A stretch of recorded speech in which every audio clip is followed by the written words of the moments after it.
Kepada siapa harus rakyat mengadu? Menurut Pengarah Komunikasi Amanah Nasional Khalid Abdul Samad, yang di-Pertuan Agong Al-Sultan Abdullah Riayatuddin Al-Mustafa Billah Shah, adalah harapan terakhir rakyat Malaysia untuk melihat darurat ditamatkan selepas ianya diisytiharkan sejak Januari lalu.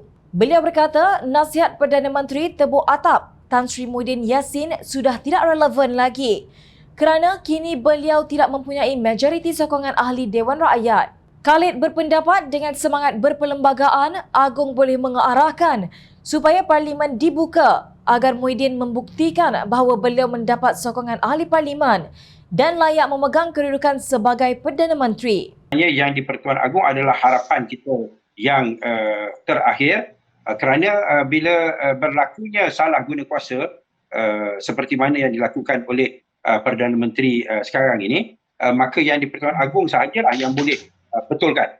Ya, dia sajalah yang boleh betulkan. Kerana yang lain semua dah tak dapat ruang, dah tak ada platform. Ya, tak ada saluran ya untuk bersuara, menuntut supaya Perdana Menteri buktikan bahawa dia masih lagi Perdana Menteri yang sah dan sebagainya, dan tindakannya wajar untuk dipatuhi ataupun diikuti dan sebagainya lah.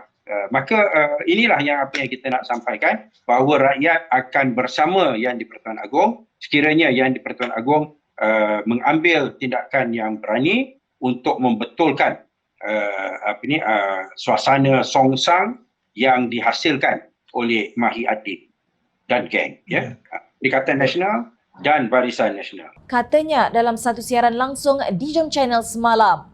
Sebelum itu, Jawatan Kuasa Penamatan Proklamasi Darurat yang dipengerusi Khalid hadir buat kali kedua ke Istana Negara bagi menyerahkan surat permohonan menghadap Agong demi memohon darurat dapat ditamatkan segera.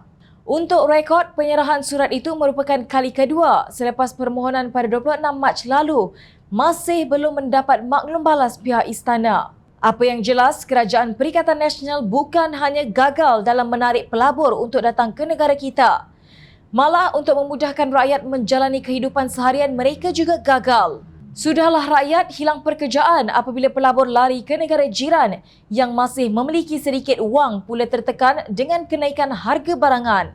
Kehidupan rakyat yang semakin tersepit ini menarik perhatian bekas Menteri Pertanian dan Industri Asas Tani, MOA, Datuk Seri Salahuddin Ayub. Beliau yang turut meninjau situasi harga bekalan makanan di Pasar Chowkit, Kuala Lumpur, mempersoal tindakan Kerajaan Perikatan Nasional, PN, yang tidak menyenaraikan lebih banyak barangan bawah skim harga maksimum musim perayaan Hari Raya Puasa, SHMMP 2021. Ahli Parlimen pula itu berkata hal tersebut jauh berbeza dengan kesungguhan Kerajaan Pakatan Harapan melalui Kementerian Diterajui serta Kementerian Perdagangan Dalam Negeri dan Hal Ehwal Pengguna KPDN HEP. Kenapa hanya 10 barangan sahaja yang dikawal?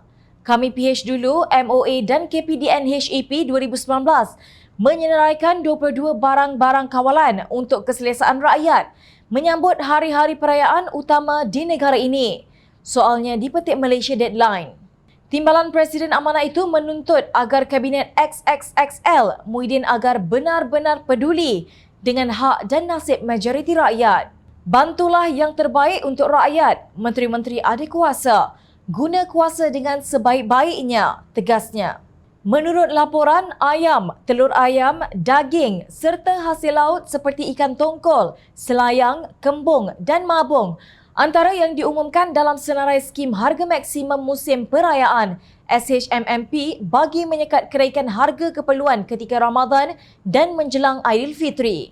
Tempoh kuat kuasa SHMMP adalah 30 hari, iaitu 22 hari sebelum dan 7 hari selepas perayaan yang dilaksanakan mengikut Akta Kawalan Harga dan Anti Pencatutan 2011.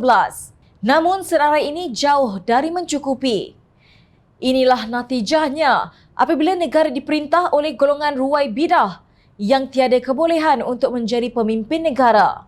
Dalam bahasa Greek, ia disebut kakistokrasi, iaitu sistem kerajaan yang diperintah oleh gerombolan yang terburuk, paling tidak layak dan paling tidak bertanggungjawab. Kepada siapa lagi rakyat harus mengadu?